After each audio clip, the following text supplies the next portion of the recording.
ক্লাসে সবাইকে স্বাগত। বর্তমান কোভিড পরিস্থিতিতে বিদ্যালয় বন্ধ আছে, সেই কারণে আমরা অনলাইন ক্লাসের সাহায্য নিচ্ছি। আমাদের চেষ্টা থাকবে, যেহেতু বিদ্যালয় বন্ধ, তাই এই অনলাইন ক্লাসের মাধ্যমে আমরা যতটা তোমাদের বিষয় সম্পর্কে ধারণা দিতে পারি সেই প্রয়াসই আমরা করব। আজকে আমরা নবম শ্রেণীর ভৌতবিজ্ঞান বিষয়ের পরিমাপ বা মেজারমেন্ট চ্যাপ্টারটা নিয়ে আলোচনা করব। তো প্রথমেই বলি যে আমাদের দৈনন্দিন জীবনে বিভিন্ন রকম পরিমাপের প্রয়োজন হয়। যেমন আমরা দোকানে যদি কিছু কিনতে যাই, যেমন আলু, চাল, এগুলো কিনতে গেলে দোকানদার কিন্তু সেগুলো পরিমাপ করে দেয়, চালের ওজন করে দেয়, আলুর ওজন করে দেয়। অন্য কোনো কিছু কিনতে গেলাম, জামা কাপড়, তাদেরও সেখানে একটা মাপের ব্যাপার আছে, পরিমাপের ব্যাপার আছে। তো এখানে এই পরিমাপটা আমাদের দৈনন্দিন জীবনে ওতপ্রোতভাবে জড়িত। তো প্রথমে বলি, রাশি বা ভৌত রাশি বা প্রাকৃতিক রাশি কাকে বলে? রাশি বা ভৌত রাশি বা প্রাকৃতিক রাশি কাকে বলে? পরিমাপ করা যায়, পরিমাপযোগ্য এরকম যে কোনো বিষয়কেই বলা হয় রাশি। রাশি বা প্রাকৃতিক রাশি,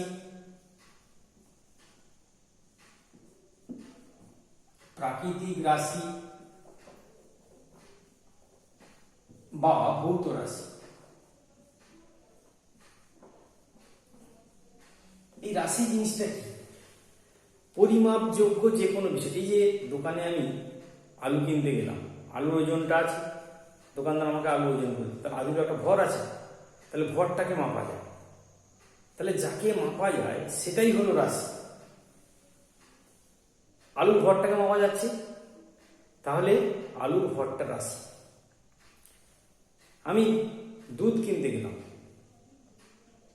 আমাকে দুধ দিল, 1 লিটার দুধ দিল, তাহলে দুধের এই যে আয়তন, এটাকে মাপা যায়, তাহলে দুধের আয়তনটা রাশি। অর্থাৎ যেটাকে মাপা যাবে সেটাই হলো রাশি, আর যেটা মাপা যাবে না সেটা রাশি নয়। যদি বলি দুধ কি রাশি? না, দুধ রাশি নয়, দুধ একটা তরল পদার্থ। তাহলে দুধের কিটা রাশি? না, দুধের আয়তন আছে, দুধের ওজন আছে, ভর আছে, তাহলে দুধের আয়তন, ভর এগুলো রাশি। কিন্তু দুধটা নিজে একটা তরল পদার্থ, একটা কাঠের খণ্ড। কাঠটা কি রাশি? না, কাঠটা হলো কঠিন পদার্থ, কাঠের একটা ভর আছে, কাঠের একটা আয়তন আছে, এইগুলো হলো রাশি। তার মানে রাশি বা প্রাকৃতিক রাশি বা ভৌত রাশি বলতে কি বোঝায়? না, পরিমাপযোগ্য যে কোনো বিষয়কেই বলা হয় রাশি। পরিমাপযোগ্য যে কোনো বিষয়কেই বলা হয় রাশি। যেমন কোনো বস্তুর দৈর্ঘ্য পরিমাপ করতে হয়, ভর, আয়তন, ক্ষেত্রফল, উচ্চতা, এগুলো সবই হলো রাশি। অর্থাৎ রাশি মানে পরিমাপযোগ্য যে কোনো বিষয়কেই বলা হয় রাশি। পরিমাপযোগ্য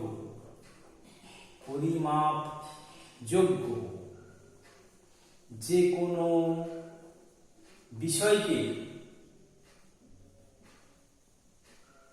রাশি বলে, প্রাকৃতিক রাশি বলে বা ভৌত রাশি বলে। তো এই রাশি আবার দুই রকম। রাশি দুই প্রকার।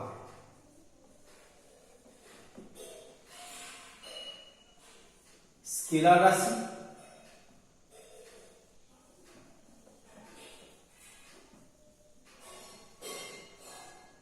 দুই হচ্ছে ভেক্টর রাশি।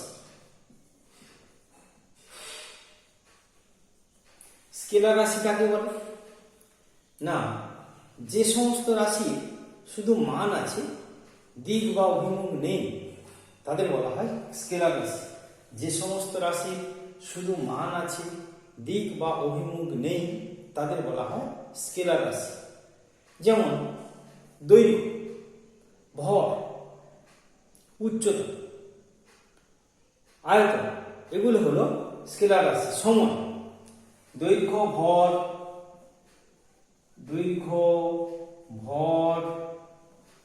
আয়তন, উষ্ণতা, এগুলো শুধু মান আছে, অভিমুখ নেই। এটার মানে ধরো কোনো একটা স্কেলের দৈর্ঘ্য আমি ভারতবর্ষে মেপে নিলাম, মেপে নিয়ে আমি আমেরিকায় চলে গেলাম, ওখানে গিয়ে ওই দৈর্ঘ্যটা মাপবো, দেখবে দৈর্ঘ্যটা একই আসছে, দৈর্ঘ্য কোনো চেঞ্জ হয়নি। তার মানে এটা শুধু মান নির্ভর। যে সমস্ত রাশি শুধু মান নির্ভর, দিক বা অভিমুখ নির্ভর নয়, তাদের বলা হয় স্কেলার রাশি। স্কেলার রাশির মধ্যে কারা পড়ছে? দৈর্ঘ্য, ভর, আয়তন, উচ্চতা, ক্ষেত্রফল, এই সমস্ত রাশিগুলো, ঘনত্ব, এগুলো সবই হচ্ছে স্কেলার রাশি। অর্থাৎ যে সমস্ত রাশি মান আছে, দিক বা অভিমুখ নেই, তাদের বলা হয় স্কেলার রাশি। আর ভেক্টর রাশি কাকে বলে? না, যে সমস্ত রাশি মান এবং অভিমুখ দুটোই আছে, যে সমস্ত রাশির মান এবং অভিমুখ দুটোই আছে, তাদের বলা হয় ভেক্টর রাশি।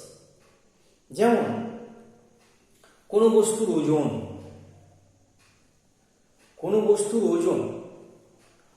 ওজনটা ভেক্টর রাশি। কোনো বস্তুর ত্বরণ ভেক্টর রাশি। কোনো বস্তুর ভরবেগ ভেক্টর রাশি। কেন? না, আমি কলকাতাতে একটা বস্তুকে ওজন করলাম, 1 কেজি, 2 কেজি, 5 কেজি ওজন করলাম। ওই জিনিসটাকে তুমি নিয়ে দার্জিলিংয়ে চলে যাও, দার্জিলিং গিয়ে মাপলে দেখবে ওর ওজনটা কিছুটা কমে গেছে। তার অবশ্য কারণ আছে, সেখানকার অভিকর্ষ ত্বরণের উপর নির্ভর করছে ওটা, ওখানে ওজনটা কমে গেল। তাহলে আগে তো দৈর্ঘ্যটা মেপে নিয়ে গেছিলাম আমেরিকা, সেখানে কমলো না, কিন্তু এখানে ওজনটা কমে গেল। কেন?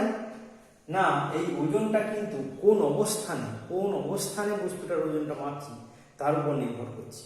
সেই কারণে এটা দিক নির্ভর, তা শুধু মান নির্ভর নয়, এটা দিকের বা অবস্থানের উপরও নির্ভর করছে। সেই জন্য এটাকে বলা হচ্ছে ভেক্টর রাশি। ভেক্টর রাশির মধ্যে পড়ছে কি? বস্তুর ওজন, বস্তুর বেগ, ত্বরণ, ভরবেগ প্রভৃতি, এগুলো হচ্ছে ভেক্টর রাশি। তার মানে আমরা শিখলাম রাশি কাকে বলে, পরিমাপযোগ্য বিষয়কে বলা হয় রাশি। পরিমাপযোগ্য যেন রাশি দুই ধরনের, একটা হচ্ছে স্কেলার রাশি আর একটা হচ্ছে ভেক্টর রাশি। যে সমস্ত রাশির শুধু মান আছে, দিক বা অভিমুখ নেই, তাদের বলা হয় স্কেলার রাশি। আর ভেক্টর রাশি কাদের বলে? যে সমস্ত রাশির মান এবং অভিমুখ দুটোই আছে, সেটাকে বলা হয় ভেক্টর রাশি। এবারে স্কেলার রাশি এবং ভেক্টর রাশির মধ্যে পার্থক্য, স্কেলার এবং ভেক্টর রাশির মধ্যে পার্থক্য।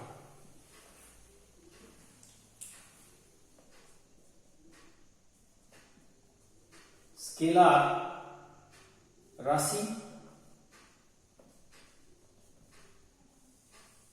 ভেক্টর রাশি।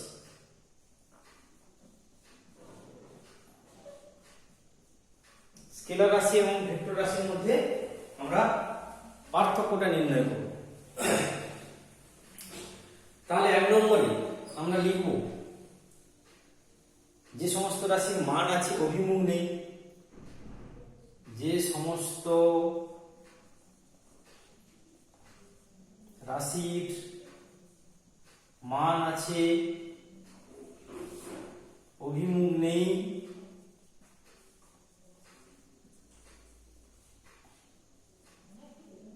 তাকে স্কেলার রাশি বলে। ভেক্টরে যায় কি লিখব? যে সমস্ত রাশির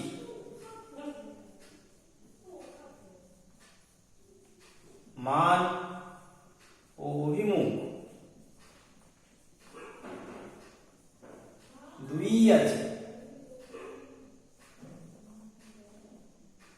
তাকে ভেক্টর রাশি বলে।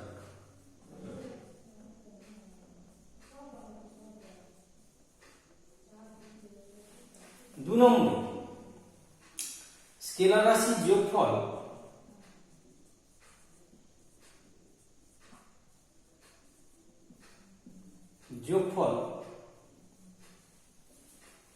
সাধারণ বীজগাণিতিক নিয়মে হয়।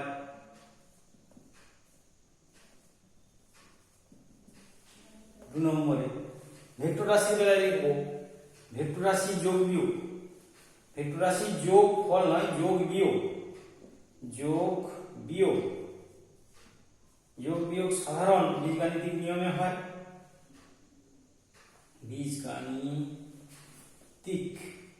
বীজগাণিতিক নিয়মে হয়, কিন্তু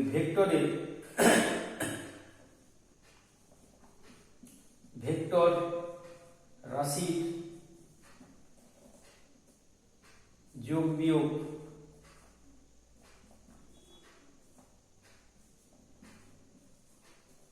গুণ ভেক্টর নিয়মে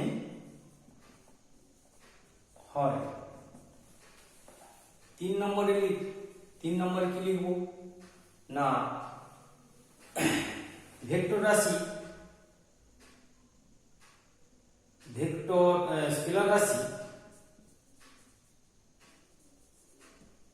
রাশি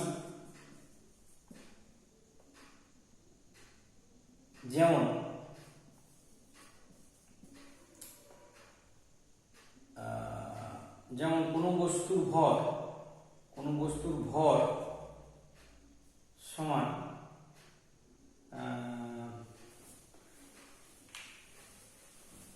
স্কেলার রাশি প্রকাশ করা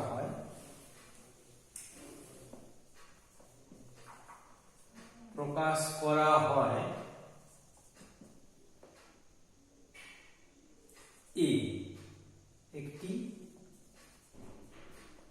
অক্ষর দিয়ে। ভেক্টর প্রকাশ করা হয়, ভেক্টর রাশি প্রকাশ করা হয় এ লিখে এর মাথায় একটা তীর চিহ্ন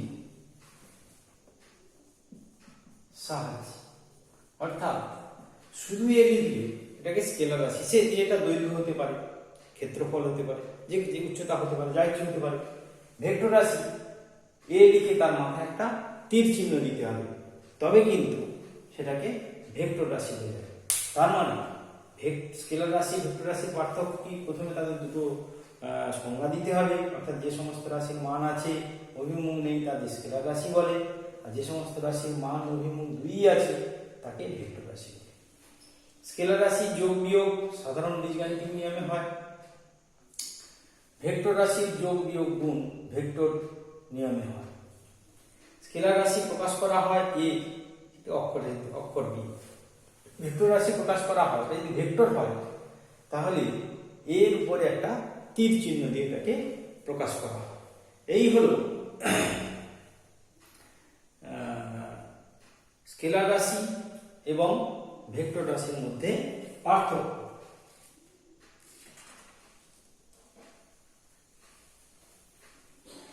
এবারে আমরা পড়ব কোন রাশির একক বলতে কি বোঝায়। কোন রাশির একক, রাশি বললাম, স্কেলার রাশি, ভেক্টর রাশি, তাদের কিভাবে প্রকাশ করা হয় সেগুলো বললাম। এবার হচ্ছে একক, কোন রাশির একক বলতে কি বোঝায়।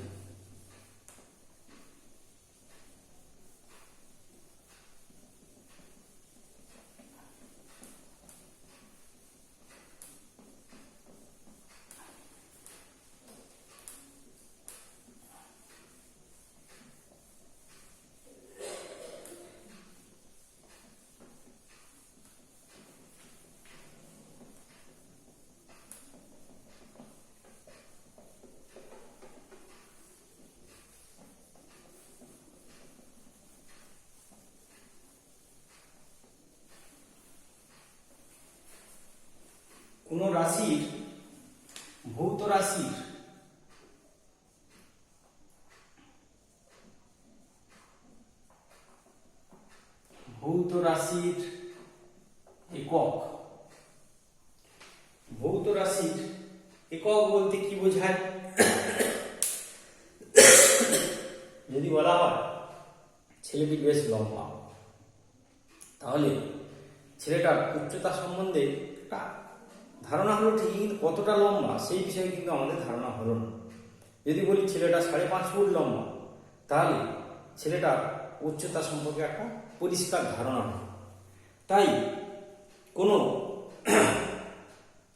এই সুনির্দিষ্ট মান এবং তার সঙ্গে আরেকটা জিনিস যোগ করা হচ্ছে, যার সাহায্যে, যেমন 5, যদি বলি ছেলেটার উচ্চতা 5.5, তাহলে কিন্তু বোঝা গেল 5.5 কি, তার সঙ্গে আরো একটা কিছু যোগ করতে হয়, যেটাকে যোগ করা হচ্ছে সেটাই হচ্ছে একক।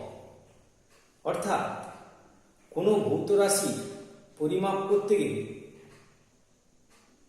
রাশি মানে কোনো উচ্চতাটা রাশি, কোনো ভৌত রাশি পরিমাপ করতে গেলে তার সুবিধাজনক অংশকে প্রমাণ মান হিসাবে ধরে ভৌত রাশিটা পরিমাপ করা হয়।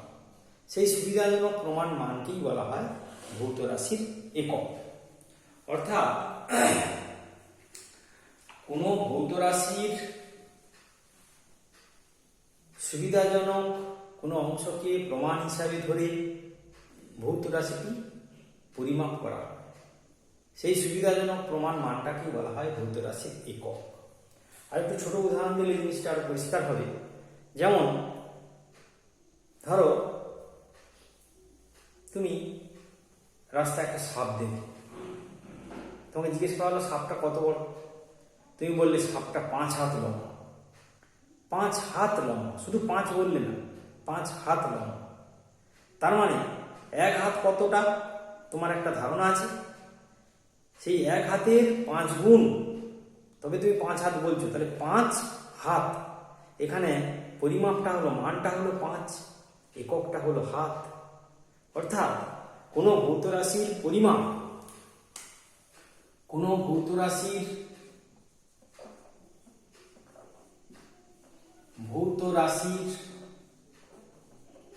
পরিমাপ,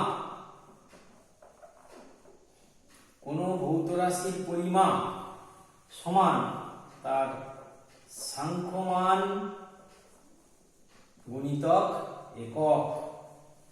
অর্থাৎ এখানে যে বললাম সাপটা কত লম্বা, 5 হাত, 5টা সাংখ্যমান, হাতটা একক, তো হাত দিয়ে তো সব জায়গায় মাপা যাবে না।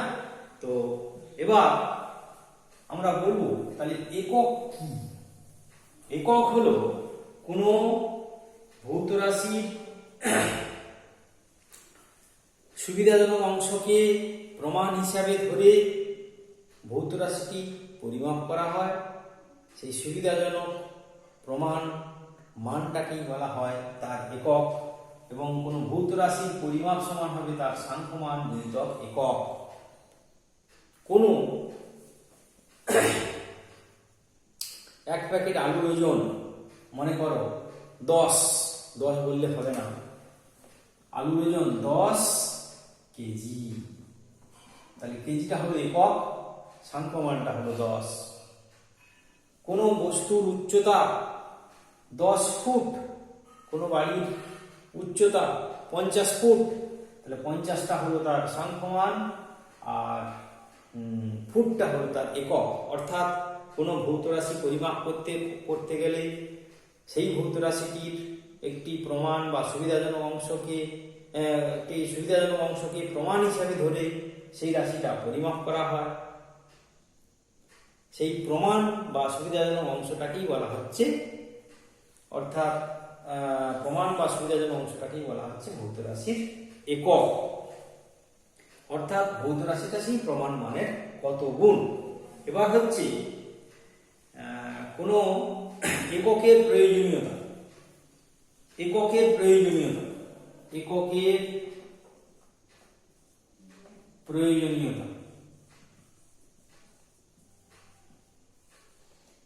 প্রয়োজনীয়তা এক নম্বর, একক ছাড়া কোনো রাশির পরিমাপ সম্ভব নয়।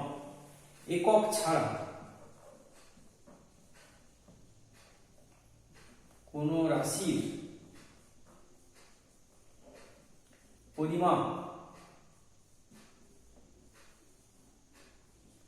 সম্ভব নয়।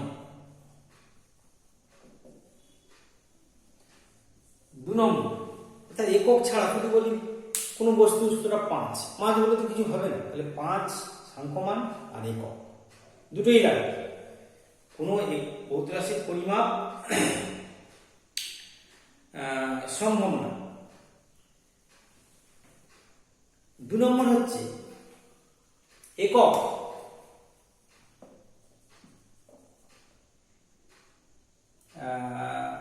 কোন রাশির স্বতন্ত্রতাকে প্রকাশ করে। স্বতন্ত্রতাকে প্রকাশ করে। একক কোন রাশি স্বতন্ত্রতাকে কিভাবে প্রকাশ করে? আমি যদি 5 ফুট বলি তাহলে একটা উচ্চতাকে বোঝানো হচ্ছে। আমি যদি 5 কেজি বলি তাহলে কিছু পরিমাণ ভর বা ওজনকে বোঝানো হচ্ছে। আমি যদি বলি 5 বর্গ মিটার তাহলে কিছু পরিমাণ ক্ষেত্রফলকে বোঝানো হচ্ছে। আমি যদি 5 ঘনমিটার কিছু পরিমাণ আয়তনকে বোঝানো হচ্ছে। তার মানে দেখো, এককের সাহায্যে সেটা উচ্চতা না আয়তন না দৈর্ঘ্য না ক্ষেত্রফল সেগুলো আমরা প্রকাশ করতে পারছি। অর্থাৎ একক কোনো রাশির স্বতন্ত্রতাকে প্রকাশ করে। 3 নম্বর, এককের সাহায্যে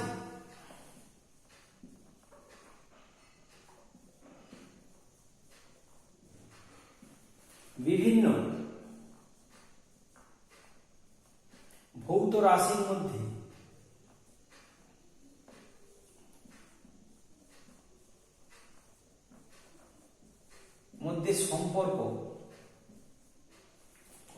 সম্পর্ক স্থাপন করা যায়। এককের সাহায্যে বিভিন্ন ভৌত রাশির মধ্যে সম্পর্ক স্থাপন করা যায়। 4 নম্বর, এককের সাহায্যে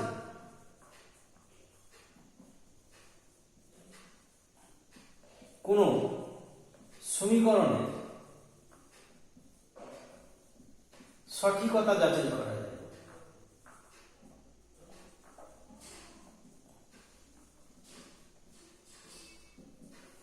তাহলে একক ছাড়া কোনো রাশির পরিমাপ সম্ভব নয়। একক কোনো রাশির স্বতন্ত্রতাকে প্রকাশ করে।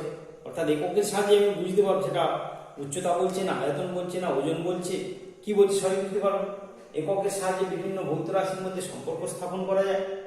এককের সাহায্যে কোনো সমীকরণের সঠিকতা যাচাই করা যায়।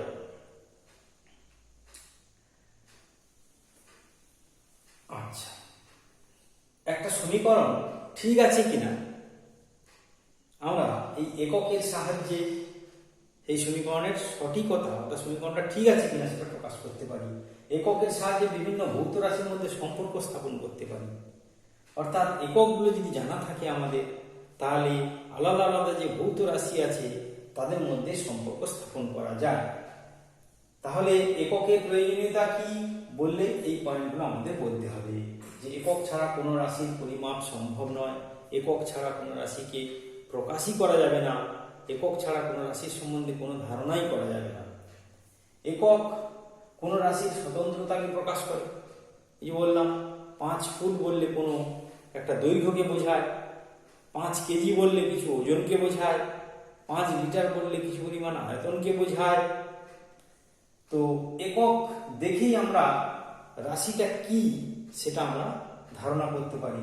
অর্থাৎ একক কোনো রাশির স্বতন্ত্রতাকে প্রকাশ করে। এককের সাহায্যে বিভিন্ন ভৌত রাশির মধ্যে সম্পর্ক স্থাপন করা যায়। এককের সাহায্যে কোনো সমীকরণের সঠিকতা যাচাই করা যায়। তাহলে আজকে আমরা প্রথমে শিখলাম রাশি কাকে বলে। পরিমাপযোগ্য যে কোনো বিষয়কে আমরা রাশি বলি, যাকে পরিমাপ করা যায়। রাশি ক ধরনের বললাম? 2 ধরনের। একটা হচ্ছে স্কেলার রাশি, একটা হচ্ছে ভেক্টর রাশি। যে সমস্ত রাশির মান আছে অভিমুখ নেই তাদের বলা হয় স্কেলার রাশি, আর যে সমস্ত রাশির মান এবং অভিমুখ দুটোই আছে তাদের বলা হয় ভেক্টর রাশি। তাদের উদাহরণ এবার হচ্ছে কোনো রাশির একক কোনো রাশি সম্বন্ধে স্পষ্ট ধারণা নিতে গেলে তার এককটা প্রয়োজন। একক ছাড়া কোনো রাশি সম্বন্ধে কোনো ধারণা করা যায় না। কোনো ভৌত রাশির একক বলতে কি বোঝায়? কোনো ভৌত রাশির একটি সুবিধাজনক পরিমাণকে প্রমাণ হিসাবে ধরে ওই রাশিটি পরিমাপ করা হয়, সেই প্রমাণ মানটাকে বলা হয় ভৌত রাশির একক। অর্থাৎ কোনো ভৌত রাশির পরিমাপ বলতে রাশির সাংখ্যমান গুণিতক একক। 10 কেজি অর্থাৎ বস্তুর ওজন 10, সাংখ্যমান 10, এককটা হচ্ছে কেজি। যদি 10 ফুট বলে তাহলে সাংখ্যমান 10, এককটা হচ্ছে ফুট। এটা দৈর্ঘ্য বোঝাচ্ছে, এটা ওজন বোঝাচ্ছে। অর্থাৎ একেই বলা হচ্ছে তাহলে কোনো ভৌত রাশির পরিমাপ সমান হবে তার সাংখ্যমান আর একক। বোঝা গেল? এবার হচ্ছে এককের প্রয়োজনীয়তা। একক ছাড়া কোনো রাশি পরিমাপ সম্ভব নয়, বা একক ছাড়া কোনো রাশি সম্বন্ধে সঠিক ধারণা করাও সম্ভব না। 2 নম্বর, একক কোনো রাশির স্বতন্ত্রতাকে প্রকাশ করে। অর্থাৎ এককের সাহায্যে কি ধরনের রাশিকে বোঝানো হচ্ছে সেটা আমরা সহজে বুঝতে পারি। এককের সাহায্যে বিভিন্ন ভৌত রাশির মধ্যে সম্পর্ক স্থাপন করা যায়। এককের সাহায্যে কোনো সমীকরণের সঠিকতা যাচাই করা যায়। আজকে এই পর্যন্ত।